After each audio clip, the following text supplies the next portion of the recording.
आज से 49 साल पहले आज ही के दिन लोकतंत्र का गला घोंटकर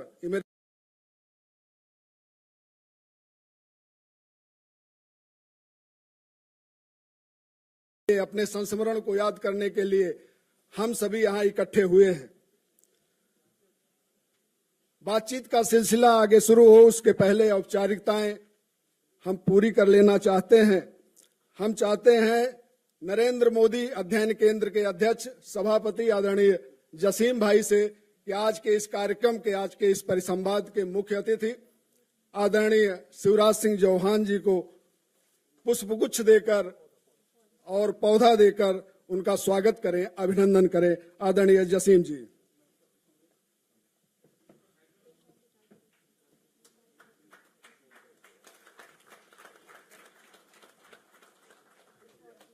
दौलत राम जी से, प्रोफेसर दौलत राम, मेरा आग्रह है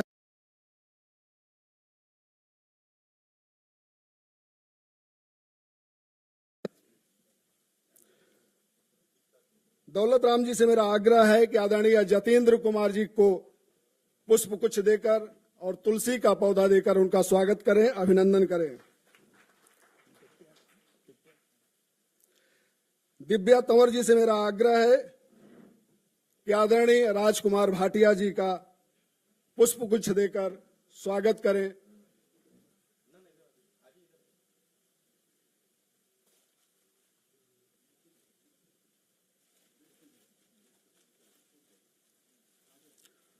तुषिता भंडारी जी से मेरा आग्रह है कि पूर्व सांसद आदरणीय राजेंद्र अग्रवाल जी का पुष्पगुच्छ देकर और पौधा देकर उनका स्वागत करें, अभिनंदन करें। नदीम वारिस जी से मेरा आग्रह है कि महामना मालवीय मिशन के अध्यक्ष आदरणीय हरिशंकर जी का पुष्पगुच्छ देकर स्वागत करें, अभिनंदन करें।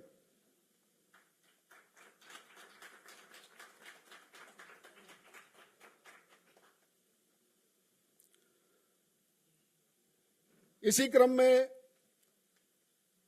इस परिसंवाद में अपनी बात रखने के लिए, अपने संस्मरण को हम लोगों से साझा करने के लिए हम आमंत्रित करते हैं आदरणीय जतेंद्र कुमार जी को।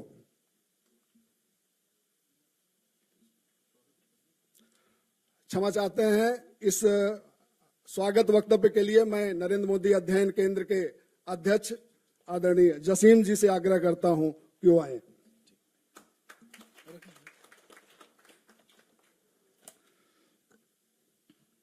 जय हिंद।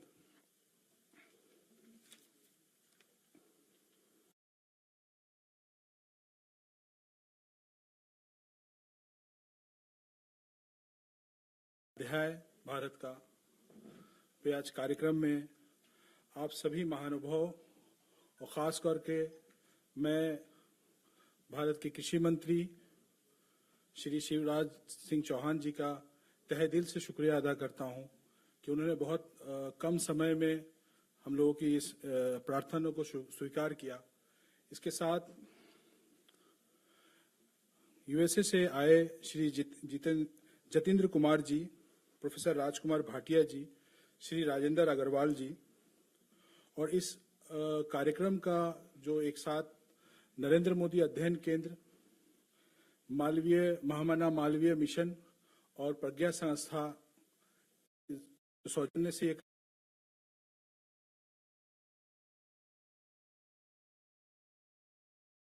इमरजेंसी आजाद भारत का सबसे काला अध्याय विषय है, क्योंकि हम इमरजेंसी के बाद ही हम पैदा हुए थे, तो हमें तो बहुत सा चीज का अनुभव नहीं है। लेकिन जनवरी में हमारे बाबूजी आदरणीय श्री राम बहादुर राय जी ने से हमारी बात हुई और वो इस इमरजेंसी, इस काला अध्याय को बहुत भली भांति समझ रहे थे, जानते थे, महसूस किया था। तो इस कार्यक्रम को एक साल करने का एक इरादा, एक सोच हमने पैदा हुआ और 49वां से लेके अगले साल 26 जून 2025 तक एक साल भारत के अलग अलग संस्थानों में, प्रतिष्ठानों में, इंस्टीट्यूशंस में, यूनिवर्सिटीज में हम लोग कार्यक्रम, एक वर्कशॉप, क्योंकि इमरजेंसी आजाद भारत का सबसे काला अध्याय है।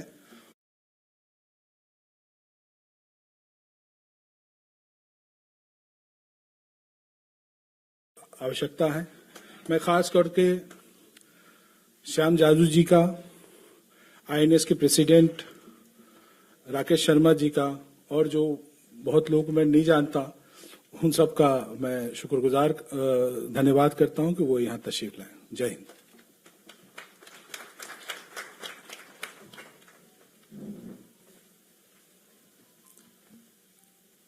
इस परिसंवाद कार्यक्रम में अपने संस्मरण को साझा करने के लिए यूएसए से हम लोगों के बीच में उपस्थित हैं आदरणीय जतेंद्र कुमार जी। मैं उनसे आग्रह करता हूं कि वो आए, अपने संस्मरण को हम लोगों से साझा करें। आदरणीय जतेंद्र जी।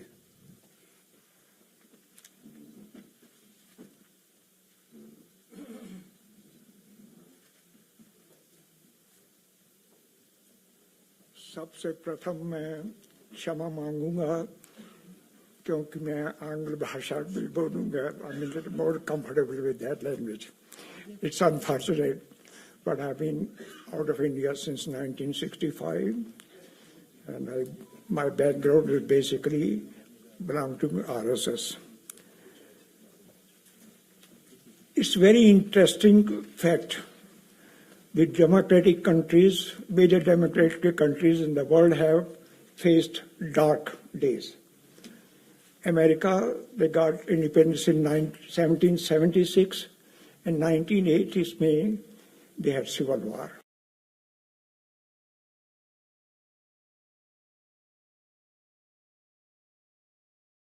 And finally, the Prime Minister prevailed. In France, there was revolution, and then King was thrown out. When the emergency was declared in India, when I heard it, I called some of my friends. I'll briefly describe what we did outside India. I called some of my friends, and we formed Indians for Democracy.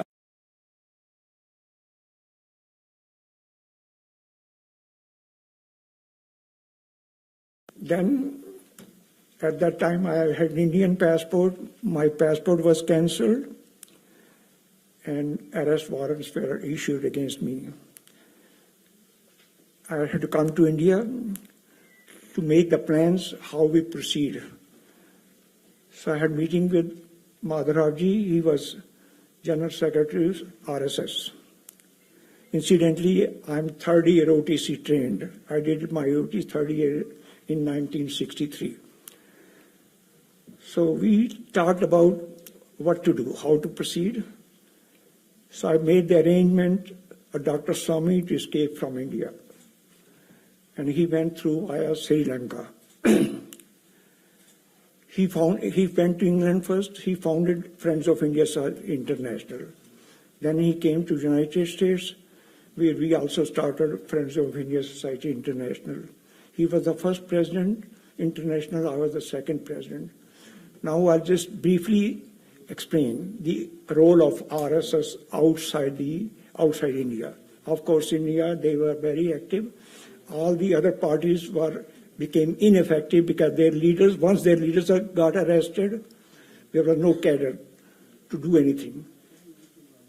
Fortunately, due to the structure of RSS, the power does not lie with the top. Power lies with the Swamsek Ghatnaiks, is the main Ghatas. They are the one communication.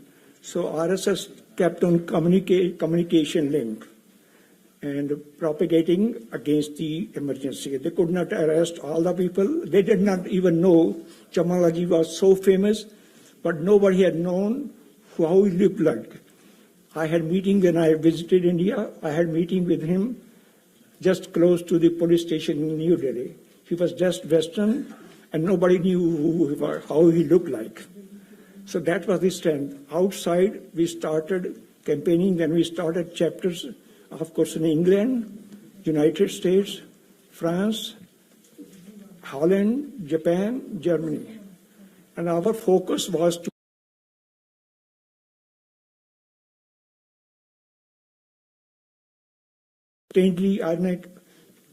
RSS is known to be like authoritarian government organization. But the RSS is the one which saved the democracy in India.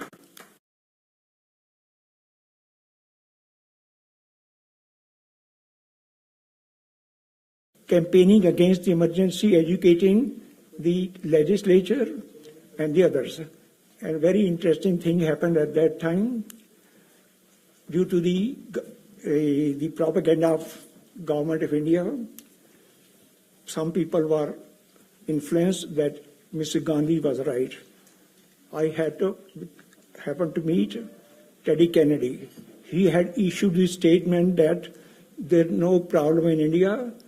It's the terrorist organization like RSS, which is opposing the emergency. Nobody else is doing that. So I went to see him. I said, Teddy, he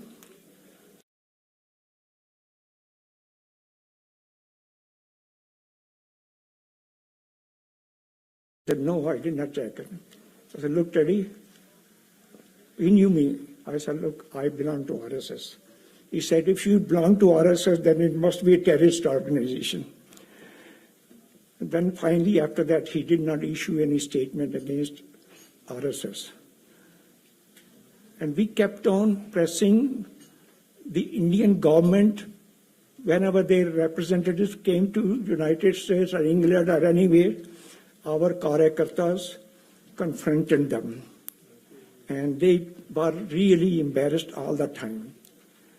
Finally, Mrs. Gandhi, she did not like to be called dictator. And we were forcing and we were just emphasizing the fact there is no constitution in India. And nothing is left there. Finally, they declared emergency. Talking to the democratic system, the Indian scholars were the first one to emphasize the concept of democracy, Ganatantra. In fact, there is a very interesting story. When Alexander attacked India, the western part of India, there was some small kingdom which was democratic. He used to send his representative for discussion whether to surrender or what to do, fight. So he called the whole, thousands of people came. What is this thing? He said, we are a democratic country. Nobody has a right to represent anybody else. We all have to. He said, I can't negotiate with all these people. So that's the extreme of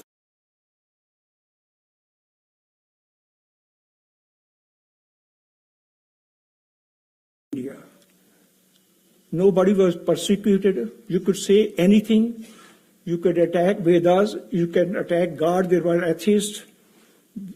And nobody was persecuted. In fact, they were all declared as saints. So this is both the extreme democratic system as well as the freedom of expression. India is the birthplace of both, beside the other concepts.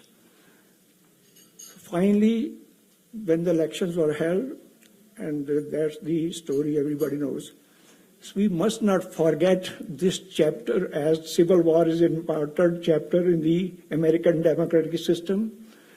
So this emergency is also, I don't know.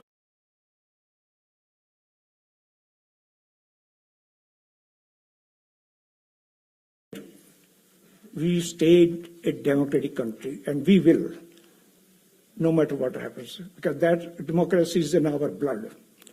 It's nothing new concept given by any Western authority.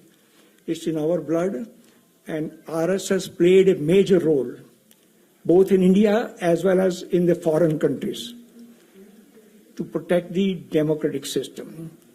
And we should have strong belief in both a democratic system, the will of the people, the expression of freedom of expression, and you will see India will not only survive, it will thrive. Dhanyawad. Namaskar.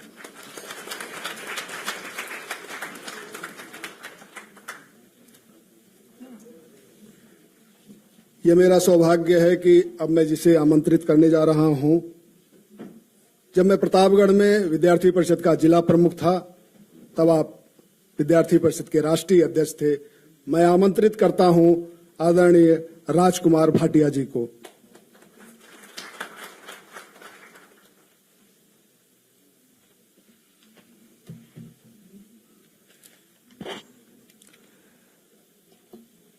मंचासीन सभी आदरणीय महानुभाव और मित्रों, आजाद भारत का सबसे काला अध्याय बहुत ही अच्छा शीर्षक है। आपातकाल निश्चित ही काला अध्याय था। मैं भी 19 महीने तिहाड़ में रहा था।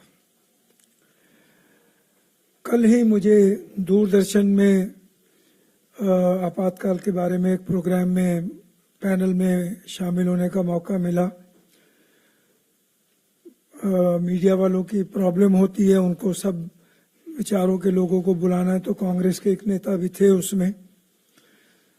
तो विषय ये आ गया कि आपातकाल के बारे में कोई कांग्रेस के लोगों को खेद है कि नहीं।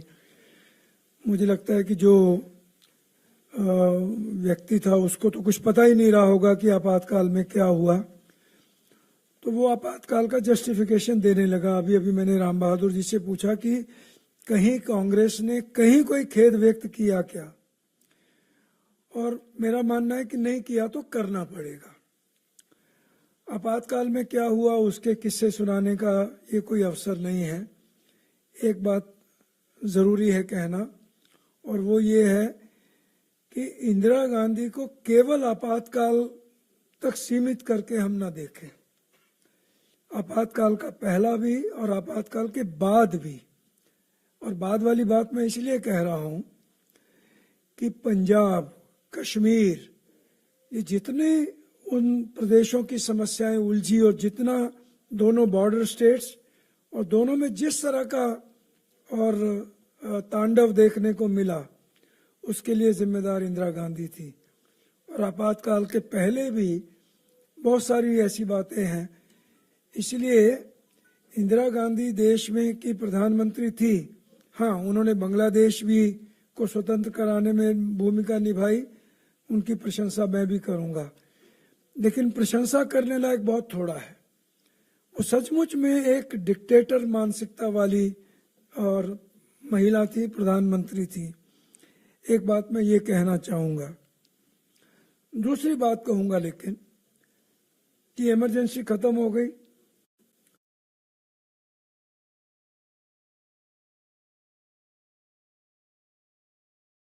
लोकसभा का चुनाव नहीं जीत पाए, लेकिन 2-3 सालों में बहुत बड़ी, क्यों? देश का जो राजनीतिक नेतृत्व, उसमें अक्सर जो बौनापन पाया जाता है वो उस समय भी नजर आया था। ये भी हमको ध्यान रखना होगा। और मैं तुलना करूंगा 1980 और 2024 की। अभी 2 दिन ही हुए हैं, तीसरा दिन है आज लोकसभा, नई लोकसभा का। ये गर्व की बात है कि 18वीं लोकसभा हमारे देश में आई है। ये गर्व की बात है कि देश में और हमारे देश में लोकतंत्र इतना सफल रहा है। विश्व में कोई इतना बड़ा देश नहीं होगा जिसका लोकतंत्र इस प्रकार के सफलता जिसने और हासिल की हो। ये अलग बात है कि चुनाव के भी कई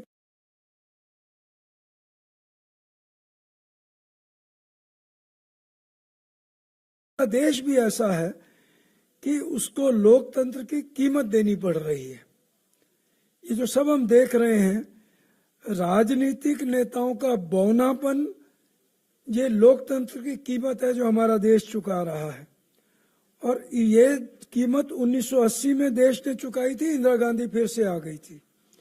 उस समय जो भी हुआ था, और जो अभी का सारा अनुभव आ रहा है, मुझे लगता है कि वो भी किसी मायने में नेताओं के बोनेपन को और कम नहीं दिखाता है। ये बात मैं सबके सामने कहना चाहूँगा। मैंने उल्लेख किया और ये बात सच है, ये जो कहा जाता है कि मदर ऑफ डेमोक्रेसी, मैं कहूँगा कि निश्चित तौर पर ये बात सही है। और इसलिए भारत कैसे मदर ऑफ डेमोक्रेसी है और कैसे इतिहास में रहा है, मैं समझता हूँ कि इसके अध्ययन की बहुत बड़ी ज़रूरत है। एक बात तो है ही, सबको मालूम है कि जब से भारत में चुनाव शुरू हुए सबको मतदान का अधिकार मिला, अनपढ़ हो, पढ़ा लिखा हो, महिला हो, पुरुष हो, और ये अपने आप में गर्व करने लायक बात थी। कितने देश ऐसे होंगे कि जिनकी डेमोक्रेसी की तुलना की जा सके। मैं कई बार अमेरिका की तरफ देखने की कोशिश करता हूं, क्योंकि अमेरिका को माना जाता है कि वो सबसे बड़ी डेमोक्रेसी है शायद। आज तक एक महिला राष्ट्रपति वहां नहीं हुई है। ये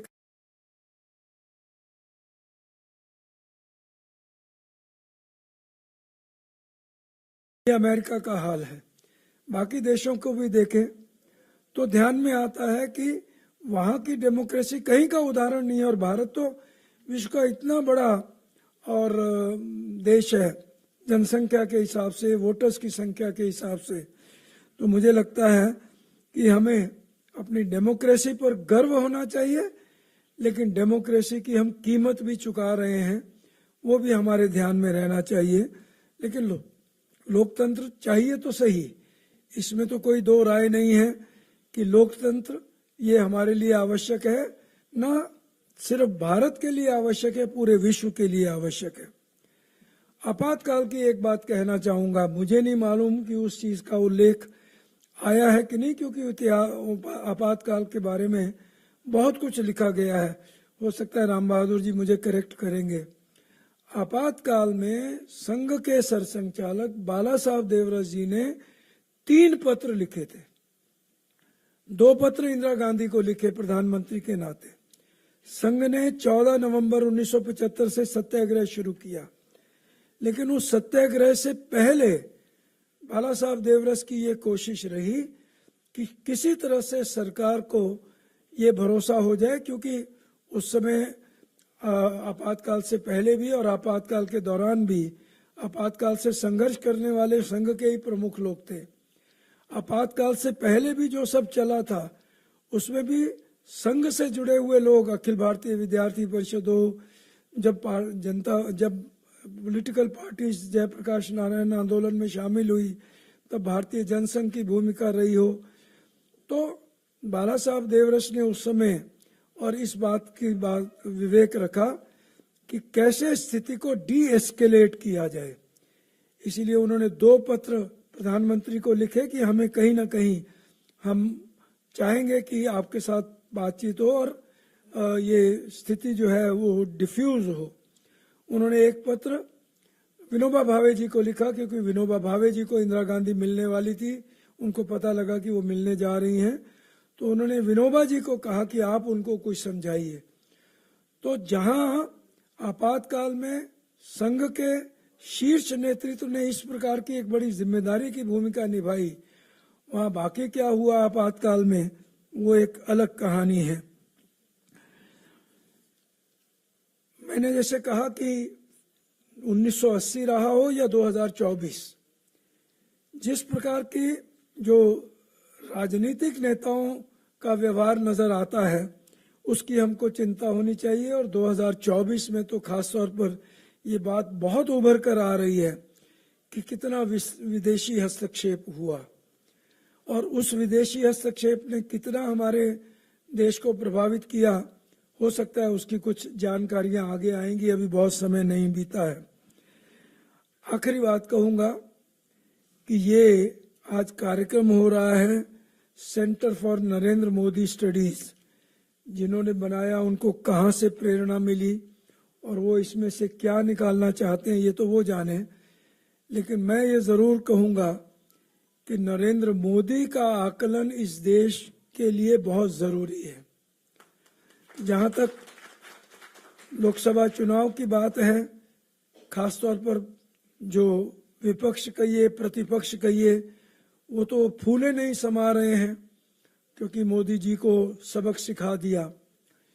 तो मोदी जी व्यक्ति को सबक सिखा दिया होगा, लेकिन मोदी जी का नेतृत्व इस देश के लिए बहुत जरूरी है, क्योंकि देश में पहली बार, मैं बड़ी जिम्मेदारी से कह रहा हूं कि देश में पहली बार ऐसा प्रधानमंत्री आया है जो देश को बहुत सशक्त तरीके से नेतृत्व प्रदान कर रहा है। ये गांधी खानदान के लोगों को छोड़ दें, राजीव गांधी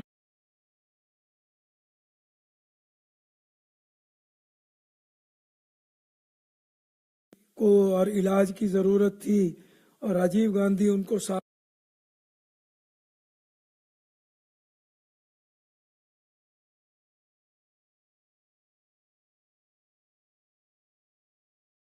किसी ने भेजा है। परंतु राजीव गांधी कैसे प्रधानमंत्री थे, कितने, मैं जरा स्ट्रॉन्ग शब्द इस्तेमाल करूंगा कि कैसे नौसिखिया प्रधानमंत्री थे, वो एक अलग बात है।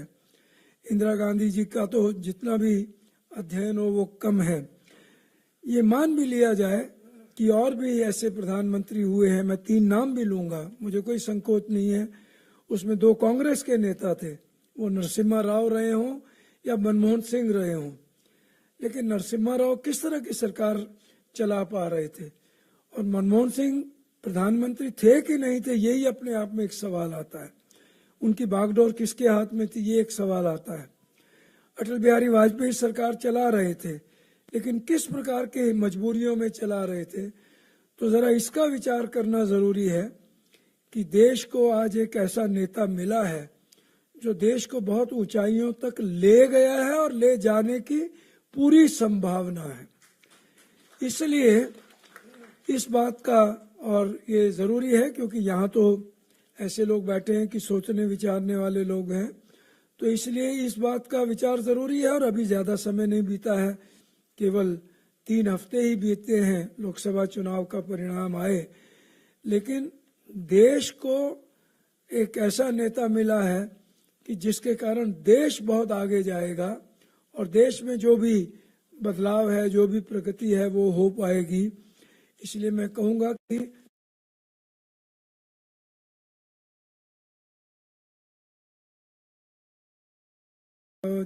किया गया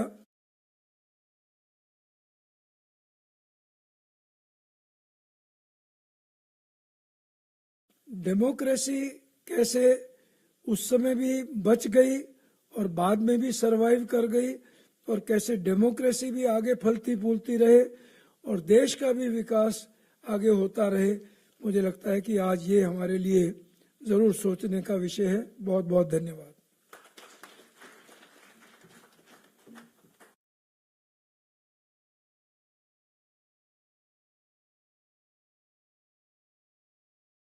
साहब के सवाल और पूर्व प्रधानमंत्री चंद्रशेखर जी के जवाब पर आधारित रहबरी के सवाल है। उसमें एक अध्याय है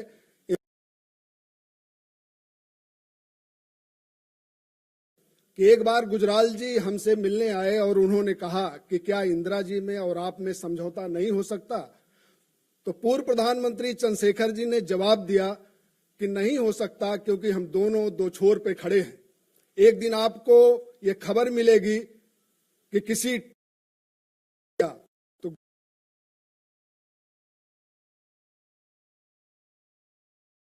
चंद्रशेखर जी ने जवाब दिया, क्योंकि इंदिरा जी की ट्रेनिंग जवाहरलाल नेहरू के सानिध्य में हुई है। तो ये प्रवृत्ति है, ये तानाशाही प्रवृत्ति है और ये प्रवृत्ति पूरे कांग्रेस की प्रवृत्ति है। मैं आमंत्रित करता हूं पूर्व सांसद राजेंद्र अग्रवाल जी को।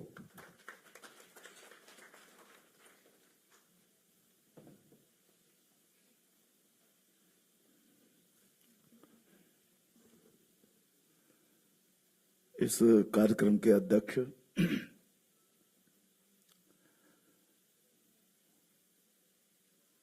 और जिनको हम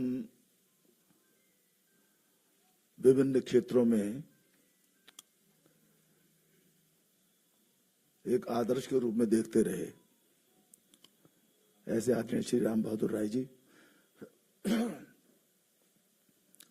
हमारे हमारे बहुत ही यशस्वी राजनेता, आज के सम्माननीय मुख्य अतिथि आदरणीय श्री शिवराज चौहान जी, हमारे आदरणीय श्री राजकुमार भाटिया जी, संगठन के संबंध में जिनका बड़ा व्यापक अनुभव है, स्वयं प्रत्यक्ष रूप से उन्होंने नेतृत्व किया है, हमारे आदरणीय जतेंद्र जी और मंच पर उपस्थित सभी मेरे बहुत आदरणीय महानुभाव और सभागार में उपस्थित सभी मेरे आदरणीय बहनों भाइयों, मुझको भी इंदिरा जी की जेल में रहने का सौभाग्य प्राप्त हुआ है। मैं इन दिनों वैसे तो संघ का प्रचारक था, तो देखा जाए तो गिरफ्तार होना ये कोई यश की बात नहीं थी। मुझे तो छिप करके रहना था, अंडरग्राउंड काम करना था, लेकिन हो जाता है। तो जुलाई में ही मैं पकड़ लिया गया और पहले DIR में 16 महीने और 5 महीने फिर मीसा में। बड़ा हम लोगों ने इंतजाम किया था कि DIR से निकलेंगे तो बाहर कुछ कार्यकर्ता मोटरसाइकिल वगैरह लेकर के आ गए थे, वो बाहर निकल जाएं एक बार तो लेकर के भाग जाएंगे हम, लेकिन डोडी में उन्होंने मीसा सर्व कर दिया और उन्हें फिर बरेली सेंट्रल जेल भेज दिया। तो मेरी स्मृति व्यक्तिगत रूप से इतनी है, बाकी तो सब थोड़ी बहुत चर्चा यहां हुई भी है और मैं समझता हूं थोड़ी चर्चा होनी भी चाहिए कि मैं 16 महीने जब पीलीभीत की जिला जेल में था तो उसकी दीवारें जरा ऊंची थी, छोटी जेल थी वो, तो 16 महीने तक मुझको सूर्योदय या सूर्यास्त नहीं दिखाई दिया, क्योंकि जब वो बैरक के अंदर 8 बज जाते तब उसके ऊपर की दीवार के ऊपर सूर्य दिखाई देता था। और एक रात में हम लोग वहां पहुंचा दिए गए 16 महीने के पश्चात बरेली सेंट्रल जेल में। तो स्मृति अभी भी है, रात में पहुंचे थे हम। सवेरा जब हुआ उठे तो सेंट्रल जेल बड़ी होती है, बरेली सेंट्रल जेल काफी बड़ी थी, तो जाड़े का नवंबर का महीना था, ओस की बिंदु पौधों पर दिख रहे थे, उसमें सूर्य की किरणें मैंने 16 महीने बाद देखी, मैं थोड़ा भावुक हुआ मैं। लेकिन आपातकाल की चर्चा मैं समझता हूं कि यहां सब आदरणीय राय साहब, आदरणीय शिवराज जी कहेंगे, लेकिन दो दृष्टि से बहुत महत्वपूर्ण है, मेमोरी में से गायब हो रहा है वो। एक तो ये कि अपना शासन बचाने के लिए किस प्रकार से संवैधानिक व्यवस्थाओं का दुरुपयोग किया गया, संविधान में से ही गुंजाइश निकाली सिद्धार्थ शंकर रे ने और आपातकाल लग गया। और फिर जो संसद में हुआ, संसद ने स्वयं बैठ करके अपना कार्यकाल 1 वर्ष बढ़ा लिया। 42वां जो संशोधन है वो लगभग मिनी कॉन्स्टिट्यूशन है वो, यानी प्रियम्बल तक बदल दिया गया।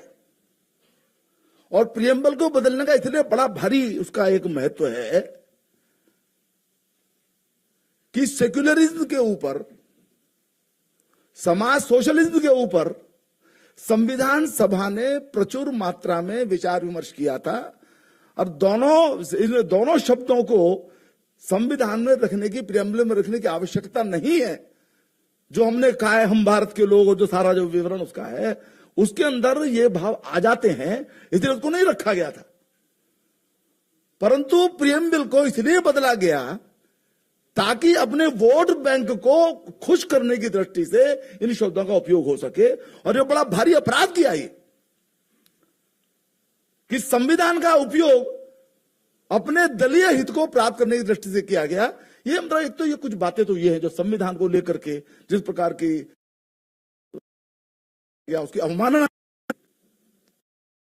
लेकिन साथ ही ये बात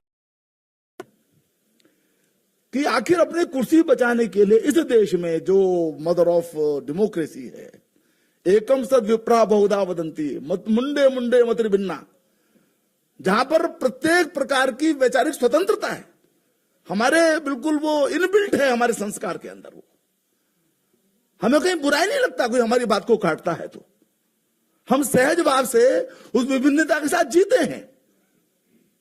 लेकिन उस देश के अंदर असहमति को इस क्रूरता के साथ उसको कुचलने की कोशिश हुई। यानी मैं मेरठ का रहने वाला हूं, वहां हमारे प्रदीप कंसल, मैं नाम ले रहा हूं, नाखून उसके उखाड़ लिए गए। इन बात का जिक्र होना जरूरी है कि आखिर ऐसी क्या बात थी। पीलीभीत के मैं जिला जेल में था, हमारा पूरन गंगवार एक कार्यकर्ता था, शिक्षक था, वो पेड़ से उल्टा लटका करके उसको इतना पिटाई की गई उसकी कि आज तक भी उसकी आंखें सामान्य नहीं है, वो ठीक से देख नहीं सकता है। और मैंने 2 उदाहरण इसलिए सुना है क्योंकि मेरे एकदम से निकट के हैं। ऐसे उदाहरणों की संख्या पूरे देश में है। तो दोनों बातों की स्मृति आज के काले दिन इसके आज हम स्मरण कर रहे हैं, तो किया जाना जरूरी है कि संविधान के साथ किस प्रकार की शरारत की गई, संविधान के साथ किस प्रकार का जो व्यवहार किया गया, कैसे उसको यानी रात को राष्ट्रपति जी को ले जाकर के, और बिना कैबिनेट की मंजूरी के, कैबिनेट की मंजूरी नहीं थी, अगले दिन सवेरे 26 तारीख को उसकी औपचारिकता हुई है, उसके सिग्नेचर कर रही राष्ट्रपति।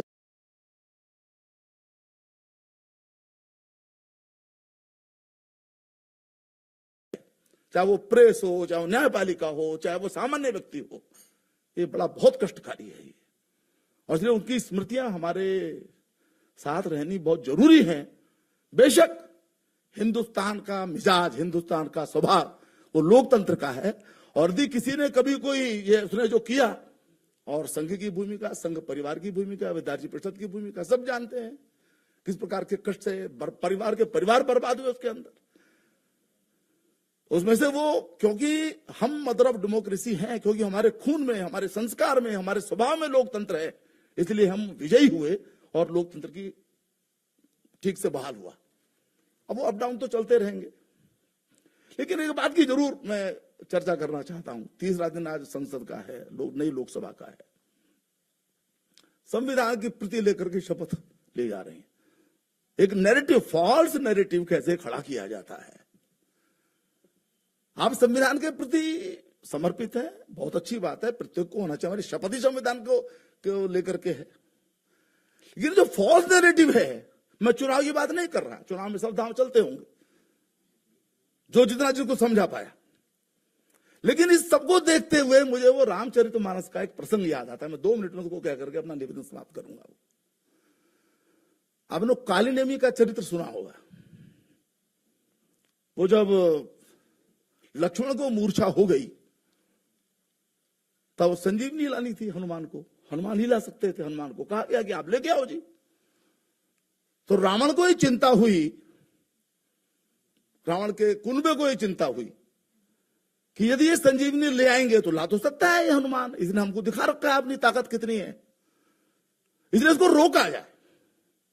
और प्रत्यक्ष आमने सामने के युद्ध में तो इसको रोक नहीं सकते, बहुत बलशाली है, तो छद्म कुछ किया जाए। और देखा कैसे रुक सकता है ये, तो बोले इसको रास्ते में कहीं राम कथा के माध्यम से इसको डेविएट किया जाए इसको।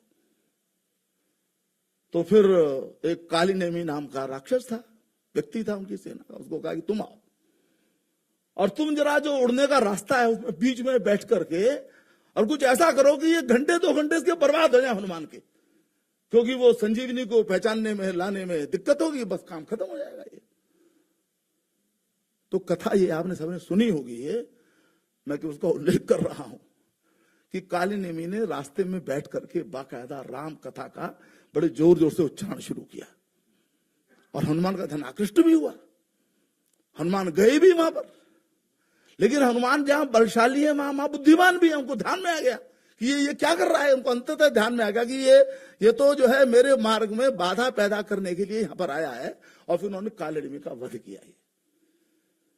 ये जो फाल्स नैरेटिव वाले जो लेकर के संविधान को और दिखा दिखा करके राम नाम जप रहे हैं, ये राम के भक्त नहीं है, संविधान के भक्त नहीं है, ये यहाँ की परंपरा को नष्ट करने वाले, उसको डैमेज करने वाले, उसको नुकसान पहुंचाने वाले काली नेमी है। ये नैरेटिव हमारे ध्यान में रहना चाहिए, और आगे आने वाली चीजें इस नैरेटिव के आधार पर चलने वाली। मोदी जी का नेतृत्व अद्भुत है, लेकिन वो दुनिया के कुछ लोगों को स्वीकार नहीं है, वो सौरव जैसे लोगों को स्वीकार नहीं है। उनको लगता है कि ये कहां से आ गए, अभी तक तो हम ही चौधरी थे। ऐसी चीजें होंगी, और दुर्भाग्य ये है कि हमारे कुछ लोग वो विदेशों में जाकर के भारत की आलोचना करके इस नैरेटिव को खड़ा करने की कोशिश करते हैं। मैं समझता हूं कि आज के दिन इन बातों का स्मरण करते हुए भी हमें सतर्क रहने की जरूरत है। आपातकाल का एक काला जो दिन था, ये वास्तव में हमको बहुत बड़ी शिक्षा देने वाला है। हमको शिक्षा लेनी है। आपका बहुत बहुत धन्यवाद। जय हिंद, जय भारत।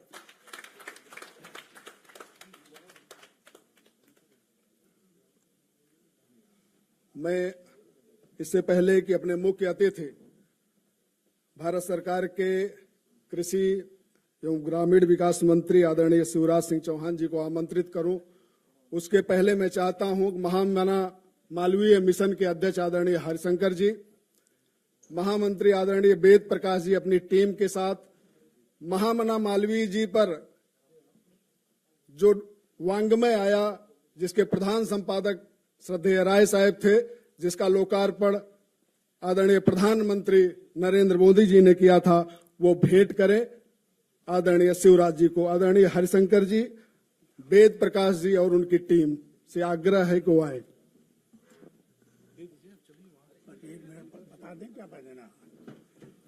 महोदय, सादर नमस्कार।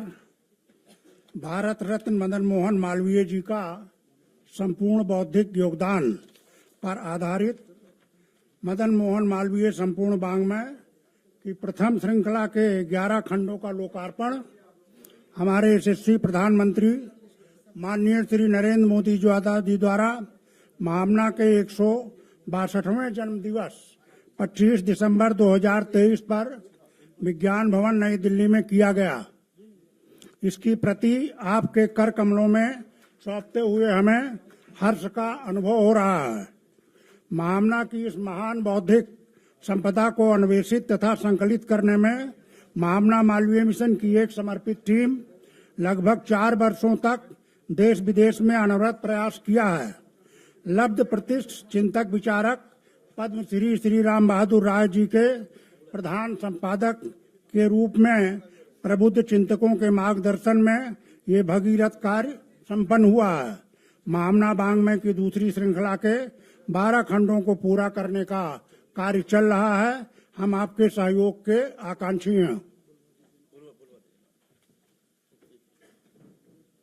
जेम्स ऑफ इंडियन आर्ट के लेखक आदरणीय गौरव खुल्लर जी से आग्रह करूंगा कि हमारे मुख्य अतिथि आदरणीय शिवराज सिंह चौहान जी को मोमेंटो भेंट करें।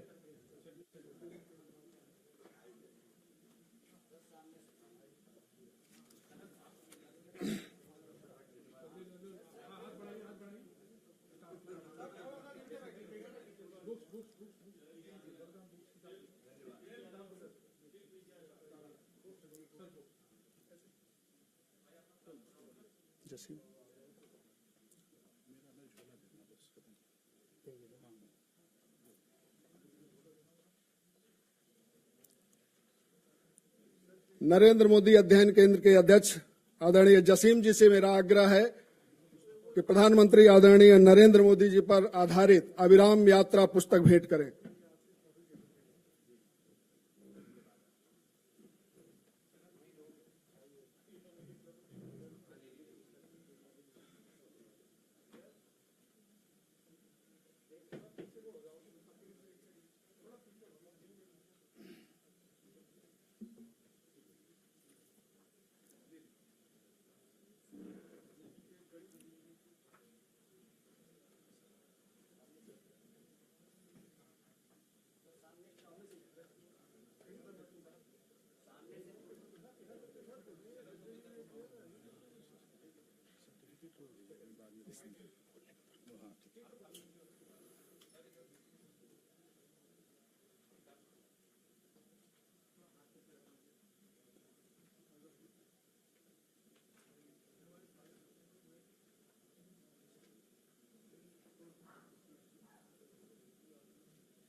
यह मेरा सौभाग्य है कि मैं आमंत्रित कर रहा हूं अपने मुख्य अतिथि को, और यह मेरा सौभाग्य है कि जब भारतीय जनता युवा मोर्चा के आप राष्ट्रीय अध्यक्ष थे तो मैं उत्तर प्रदेश प्रतापगढ़ जिले का युवा मोर्चे का अध्यक्ष था।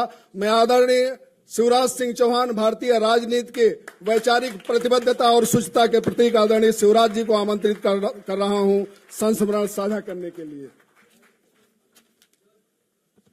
मेरा सौभाग्य है कि आज मैं आप सबके दर्शन कर पा रहा हूं।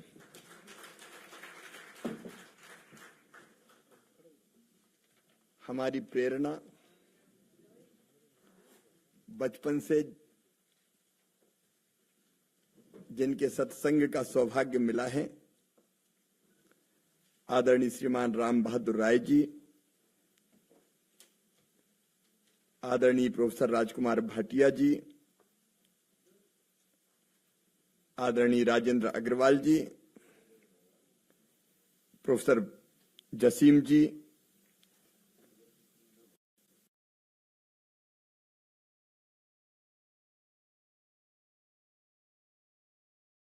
का हृदय से स्वागत करता हूं।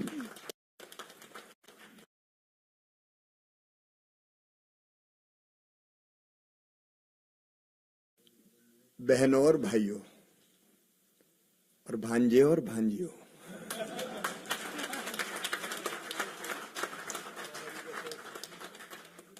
मैं अभी बड़े असमंजस में था और संकोच में भी। बार बार कहा जा रहा है मुख्य अतिथि, मुख्य अतिथि, मुख्य अतिथि। मैं अतिथि नहीं हूं, मैं तो मामा हूं। और वैसे भी अतिथि तो वो होता है जिसके आने की तिथि ज्ञात नहीं होती, बिना बताए कभी भी टपक जाए, वो अतिथि।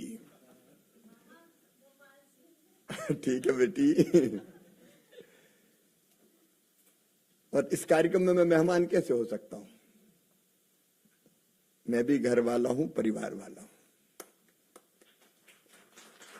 अभी राजेंद्र जी बता रहे थे,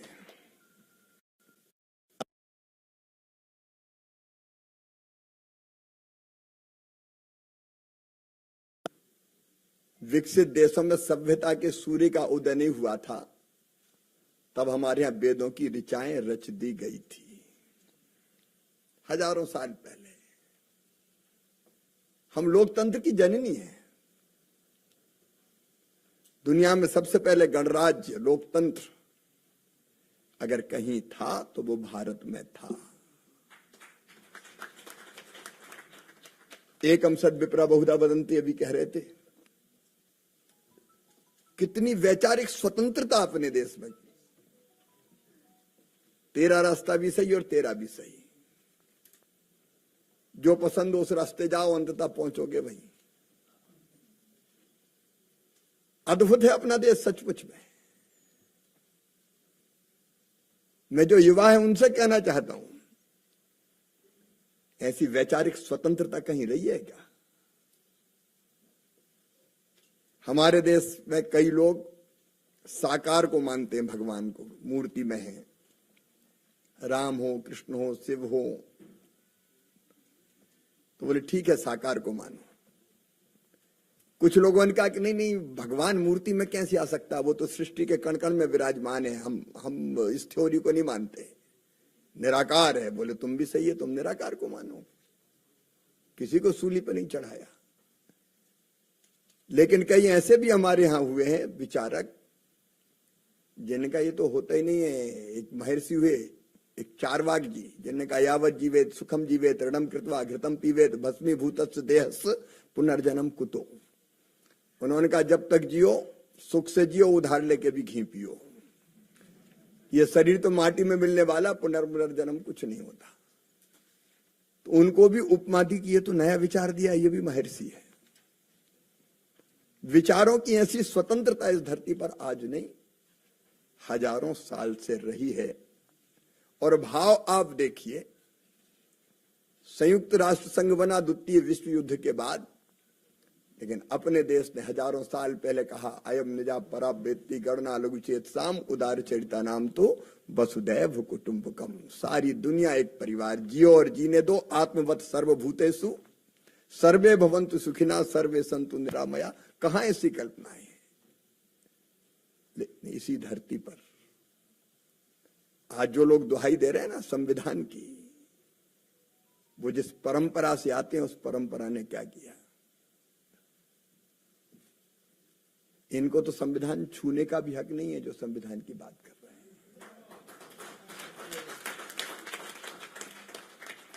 क्या किया था इनने? मैं तो बहुत छोटा था, हाँ, मैं इमरजेंसी के पहले पैदा हुआ,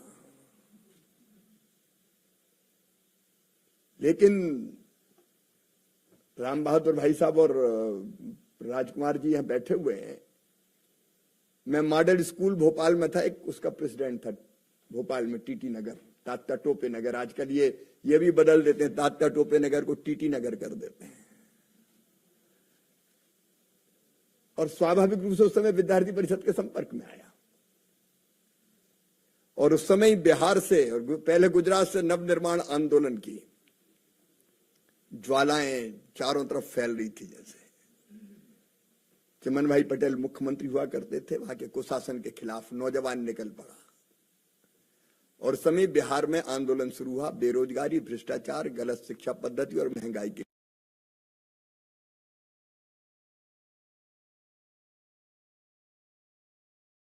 नायक जयप्रकाश नारायण जी ने पढ़ता था,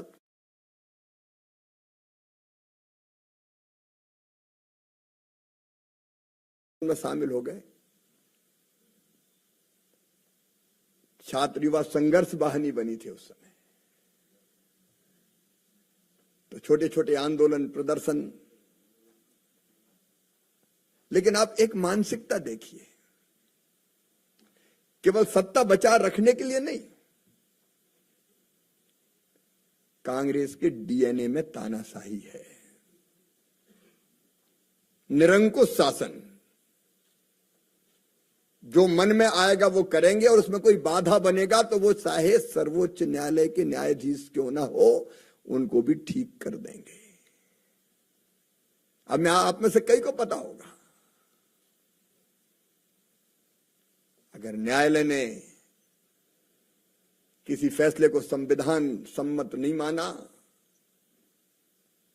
तो उस समय 3 न्यायाधीश ऐसे थे जिनको डिमोट करके एक को प्रमोट किया गया था। प्रतिबद्ध न्यायपालिका, जो हम कहें वो करो। कहां ऐसे उदाहरण मिलते हैं? लोकतंत्र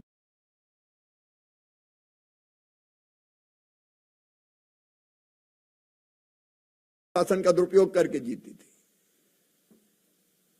लेकिन कुर्सी नहीं छोड़ेंगे। एक तरफ जेपी के नेतृत्व में आंदोलन चल रहा था, सिंहासन खाली करो कि जनता आती है, लेकिन तय किया किसी कीमत पर नहीं छोड़ना है। और इसलिए आपातकाल लगा, संविधान की धज्जियां उड़ा दी गई, मौलिक अधिकार समाप्त कर दिए गए। प्रावधान वैसे कि एक एक संविधान के संशोधन पर मैं चर्चा नहीं करूंगा, वो आज का इतना विषय भी नहीं है। सारे मौलिक अधिकार खत्म, मीसा को खतरनाक बना दिया गया। राजन जी तो मीसा और डीआईआर दोनों में रहे। आप कल्पना करते हैं, कई को पता नहीं क्या हुआ। मेरी परीक्षा थी, मैं 11वीं की परीक्षा दे रहा हूं। उस समय 10+2 नहीं हुआ करता था मध्य प्रदेश में। 11वीं और 11वीं पास करके फिर कॉलेज में जाते थे। मैं 11वीं की परीक्षा देनी थी, तो मैं तो गांव का रहने वाला, भोपाल में कमरा किराए पे लेके पढ़ते थे। आंदोलन से स्वाभाविक रूप से छात्र होने के कारण जुड़ा था। मेरी परीक्षा थी, मुझे अच्छी तरह याद है, 10 अप्रैल से 76 की बात कर रहा हूं मैं। 8 तारीख को मैं रात को 11 बजे पढ़ रहा था, दरवाजा कमरे का खटखटाया।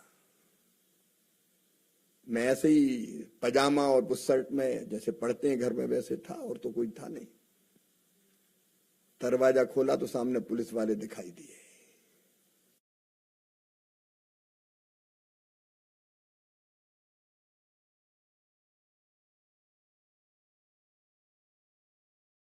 तो बोले तू इंदिरा गांधी के खिलाफ आंदोलन चलाएगा।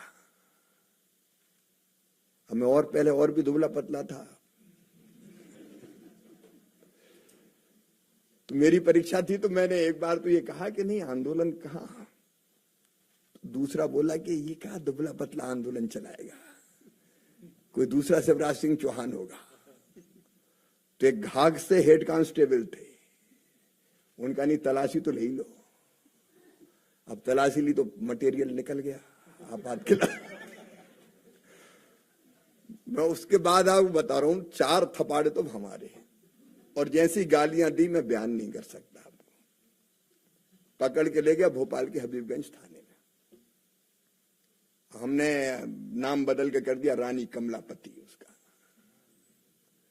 स्टेशन का भी। और वहां बता ये कहां से आए तेरे पास, साइकिल स्टाइल पर्चे बाकी चीजें। और मैं सच कह रहा हूं, इमरजेंसी क्या होती है। मेरे घुटनों के जोड़ों में, कोहनियों के जोड़ों में इतने डंडे मारे गए कि आज भी जब बादल आते हैं, कड़कते हैं, तब हाथ और पैर दुखते हैं, एक एक जोड़ दुखता है। भयानक पिटाई। और मेरी उम्र कितनी थी, 17 साल मुश्किल से। ऐसी एक घटना नहीं थी, अनेकों घटनाएं थी। रात भर जगा के रखा, सोने भी नहीं दिया, खाने भी नहीं दिया। बता, सही कर देंगे तुझे। और उसके बाद फिर वो कहानी भी 2 मिनट में बता ही देता हूं। बोले इसको रिमांड पे ले चलो। तो दूसरे दिन छुट्टी थी, तो एक पटेल साहब थे न्यायाधीश, उनके घर ले गए। ले तो गए जीप में, और वहां से दस्तखत करा के फिर 2 सिपाहियों के हाथ में दे दिया कि ले जाओ। हथकड़ियां लगी हुई थी मेरे। 11वीं पढ़ने वाले किशोर के हाथों में हथकड़ियां, और फिर 2 सिपाहियों को कहा कि अब ले जाओ जेल से। तो हमें पैदल वहां से ले जा रहे थे, तो एक टांगे में कुछ बच्चे आ रहे थे, उनको लगा वो मैली सी शर्ट हो गई थी, रात भर पिटे थे, तो उन्हें समझा कि कोई चोर जा रहा है ये। तो टांगे भी वो कहने लगी कि पता नहीं कौन है, चोर है क्या। तो फिर मुझे लगा कि नहीं, ये तो गड़बड़ हो रही है। एक नारा उस समय बहुत पॉपुलर था, जुल्म के आगे नहीं झुकेंगे, जुल्म किया तो और लड़ेंगे। और तो कोई लगाने वाला नहीं था, हम ही कहते जुल्म के आगे नहीं झुकेंगे और जुल्म किया तो और लड़ेंगे। तब लोग उनका कितने से बच्चे को ले जा रहे हैं। मैं पूरी गाथा नहीं सुनाना चाहता।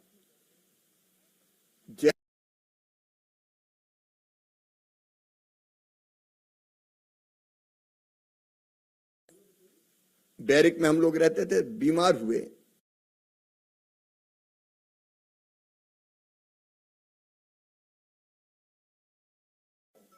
अस्पताल नहीं ले जाया गया, और वहीं तड़प तड़प के हमारी आंखों के सामने।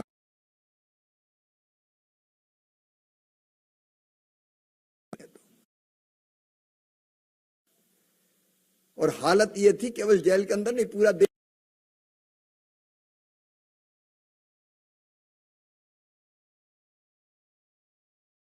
पकड़ा जाएंगे।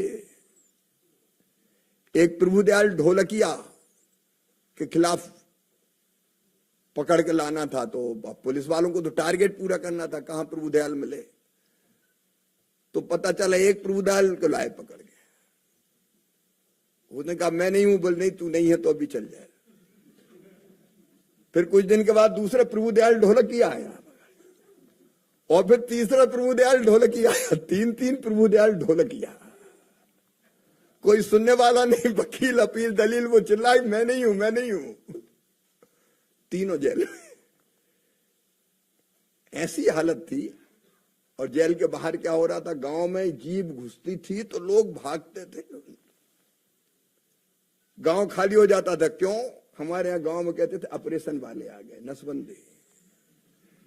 टारगेट तय थे, मतलब क्या क्या हुआ, केवल जेल नहीं गए, हर अफसर को टारगेट तय कर दिए गए कि इतने केस तुम्हें करने ही है, तो जो मिले कर दो। बूढ़ों की कर दी, कुंवारों की कर दी, ये सच है। मैं बता, तो गांव के गांव खाली हो जाते थे उस समय के। आ गए अतिक्रमण के नाम पे कई भवन मलबे के ढेर बना दिए गए। कोई बोल नहीं सकता, सांस लेना मुश्किल था। परिवार के परिवार तबाह हो गए कई। अब आप कल्पना करो, अगर सामाजिक या राजनीतिक कार्यकर्ता है, संघ का रोल हम सब जानते हैं। और असली लड़ाई अगर लड़ी आपातकाल के खिलाफ तो संघ ने ही लड़ी। हम भी उसी लड़ाई के अंडरग्राउंड जो आंदोलन चल रहा था इसलिए 76 में गिरफ्तार हुआ कि उसमें भाग लेते थे। और शायद राजकुमारी जी जानते होंगे सूर्यकांत केलकर जी को, वो सुनील गुड़बोले बन के आए थे मेरे पास, तब मैं जेल में नहीं था। उन्हीं के डायरी में मेरा नाम और पता मिला था, उसके कारण पुलिस ने मुझे पकड़ा और ढूंढा था। तो बाहर आंदोलन चलाने वाला अगर कोई संगठन था तो राष्ट्रीय स्वयंसेवक संघ, अमानुषिक अत्याचारों की पराकाष्ठा थी वो। और अब ये बात करते हैं, सचमुच में ऐसा काला अध्याय कभी देखा नहीं गया। और इसलिए नई पीढ़ी को पता चलना चाहिए कि क्या हुआ। चुनाव भी वो तो हो गए गलत फहमी में, उन्होंने कहा कि अब कोई संगठन है ही नहीं, जनता पार्टी बाद में बनी, नेता जेल में, अभी घोषणा करके करा लो फिर भारी बहुमत से जीत जाएंगे, इसलिए चुनाव हुए, नहीं तो हो सकता है तब भी चुनाव है, या अंतर्राष्ट्रीय परिस्थितियां ऐसी बन गई होगी। लेकिन भारत के लोकतंत्र की खूबी, हम लोग जेलों से निकले जनवरी 77 में, मैं तो बहुत छोटा था लेकिन आग जल रही थी। मेरी दादी मां मुझे इतना लाड़ करती थी, जब सुना जेल चला गया तो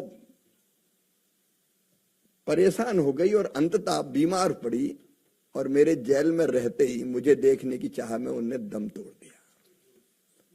वो मुझे देख नहीं पाई, शिवराज शिवराज कह के चली गई, क्योंकि नाती तो बेटे का बेटा बहुत प्यारा होता है। आप कल्पना कर सकते हो उन तकलीफों की। जो बिजनेस व्यापार छोटा मोटा राजनीतिक सामाजिक कार्यकर्ता करते थे वो तबाह बर्बाद हो गए सब। क्या भुगता होगा देश ने। फिर कभी ये दिन ना आए, और उसके बाद जो हुआ उसका भी मैं साक्षी हूं। हम लोगों के पास कुछ नहीं था जब जेल से निकले, जनता पार्टी का तो अनाउंस हुआ संगठन, बाकी कुछ ऐसा था नहीं। लेकिन जनता की जागरूकता मैं आपको बता रहा हूं, ये भारत की जनता। हम लोगों ने, मैं आया जेल से निकल के तो गांव से जनता पार्टी का काम करना था, तो साइकिल किराए पे ली हम लोगों ने, और साइकिलों से दूसरे गांव जाते थे और फिर वहीं बिना माइक के बोलते थे इकट्ठा करके लोगों को। पहले पहले थोड़े डर रहे थे लेकिन धीरे धीरे खुलते चले गए, और फिर हम लोग झोली फैलाते थे कि हमारे पास तो कुछ नहीं है चुनाव के लिए। तो आप कल्पना करें, मैं 17 साल का, कोई नेता नहीं, कोई विश्वसनीयता नहीं, लेकिन इतने पैसे मिले कि फिर हमने जीप किराए पे ले ली, और फिर इतने मिले कि सभाएं और बाकी कार्यक्रम होने लगे। फिर सचमुच में वो चुनाव जनता ही ने लड़के तानाशाही को समाप्त किया निर्णायक रूप से। ये भारत की जनता है जो भारत के जीवन मूल्य परंपराएं हैं और विचार है, उसी को वो जीवित रखेगी।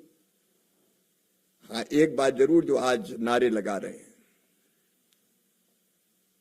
राजेंद्र जी ने सही कहा था। मुझे स्वामी विवेकानंद जी के कुछ शब्द याद आ रहे हैं।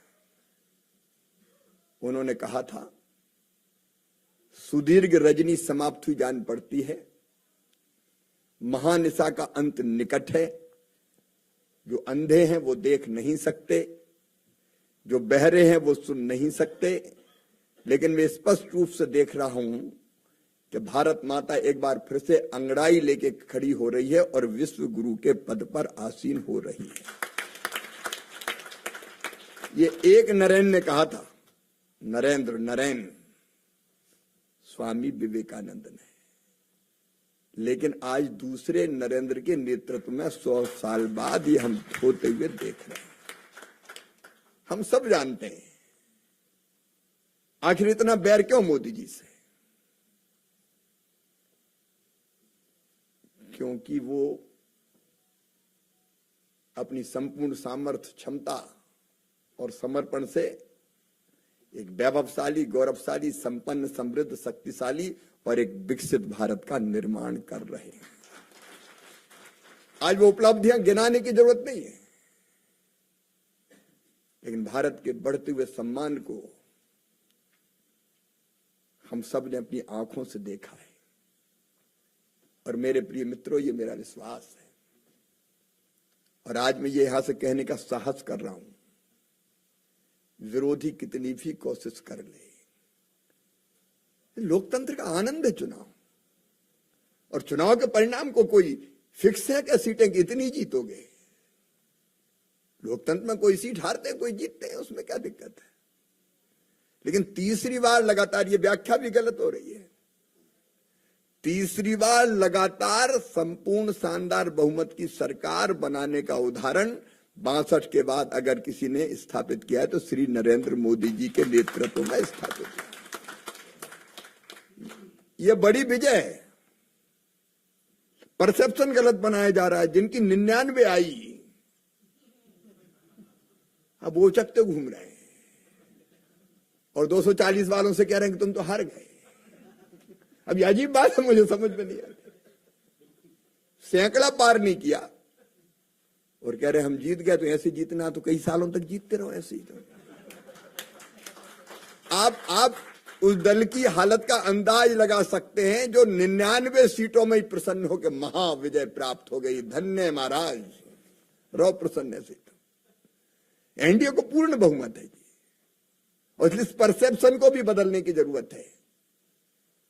अगर लोकप्रिय बहुमत मिला है तो एनडीए भारतीय जनता पार्टी और नरेंद्र मोदी जी को मिला है। और मुझे पूरा विश्वास है कि ऐसी जागरूक जनता के रहते हुए लोकतंत्र सुरक्षित है। लेकिन आपातकाल के इस काले अध्याय को ठीक से जनता के सामने रखना चाहिए। और मैं फिर कह रहा हूं, भौतिकता की अग्नि में दग्ध विश्व मानवता को शाश्वत शांति के पथ का दिग्दर्शन कोई कराएगा तो अपना भारत कराएगा और इसी रास्ते चलाएगा विकसित भारत। उसके निर्माण में हम जो सहयोग दे सके देने का जरूर प्रयत्न करें। बहुत बहुत धन्यवाद।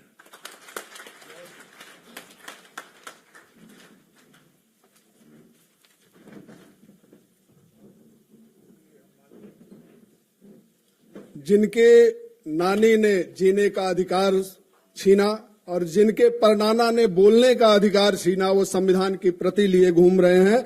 मैं आमंत्रित करता हूं आज के कार्यक्रम के अध्यक्ष